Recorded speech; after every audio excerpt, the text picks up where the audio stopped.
Very excited. I think, you know, if you'd have said in March or November when we actually started this whole process, whether we'd have a shot of winning the title with 1 game to go, we'd have probably laughed after the last couple of years. So the guys have worked really, really hard over the winter and in the summer as well to get us in the position that we are. And you know, it feels like a bit like a final, really. There's a few nerves knocking about because you know what's at stake, but I think there's a lot of excitement. I think there's a lot of guys who haven't been in this situation before in county championship cricket anyway. So yeah, a lot of excitement and a few nerves knocking around. How's the preparation been this last few days? Been really good. Obviously, we're a really good win at Leeds, and we had a few days off. Obviously, finals day on Saturday, so we couldn't train. But these last couple of days, we've put in some real hard yards. Obviously, it's helped with the second team performing well as well, and they've been in, and the bowlers have been in. So we've had some good practice against those boys as well. So lads are looking forward to it. I think lads are in good rhythms, and look, it's a sort of a one-off showpiece, I guess. So hopefully we can get over the line. What sort of conversations will you have with the guys? It's hard not to dumb it down. It's a big event, but you don't want to build it up too much either, do you?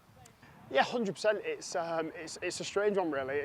You know what we've got to do. Everyone knows that we've got to win the game. We've got to win it well. But like you say, when there's something on the line, even if we win, we might not win the championship. And I think that's probably the one that we've got to say to the guys. We're not actually, you know, we're almost the underdogs here. We're almost a side piece to the main event that's happening at Liverpool. So if we can do our jobs and put pressure on the two teams up there and just go about and win the game, then you never know. You know, it's going to be a very interesting week. I think there'll be 2 results either way. I don't think there'll be many draws in this division in this last round. So it could make for some interesting cricket on Friday if games get there. When you walk around the dining room and you walk around the change room and you see all these names and you see all these accolades, is that kind of get you going? Do you kind of, when you walk past that, do you think I want to be a part of that?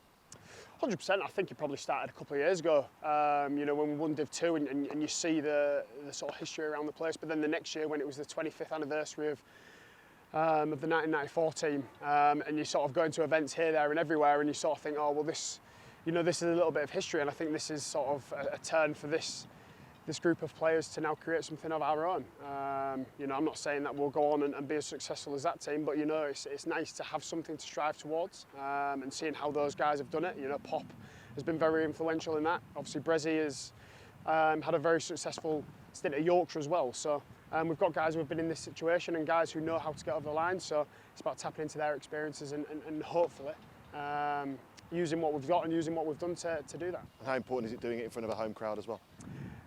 It's one of them where you look at, you know, when you first get the fixtures in January, whenever they come out, and see where you are last game of the season, and knowing that you're at home, to win something in front of your home fans is obviously very, very special. And I think that, you know, it'd be the icing on the cake really to a very, very good year. We've moved forward in a lot of areas this year as a squad. Obviously Fabi's recruited excellently in Brezzy and Briggsy, and obviously Al to come next year. So, you know, bringing in winners and bringing in guys who have won competitions throughout their careers, and they expect the highest of standards, and it's dragged a lot of people along. And in 1911, Frank Foster took his players out for a game of snooker and a few drinks the night before. Will you be doing anything different with the lads? I think a few guys would probably want me to do that, I think, and knowing how the boys sent it in 1911, they'd probably want that, but oh, look, we'll see how we go in the first couple of days, and Friday, let's hope Friday's a big one. And an early night tonight? Yeah, I think it's got to be, hasn't it? When you start at 10:30, I think we've got to get to the ground at 7:30. So very early night and a good feed and stay away from the base for a week.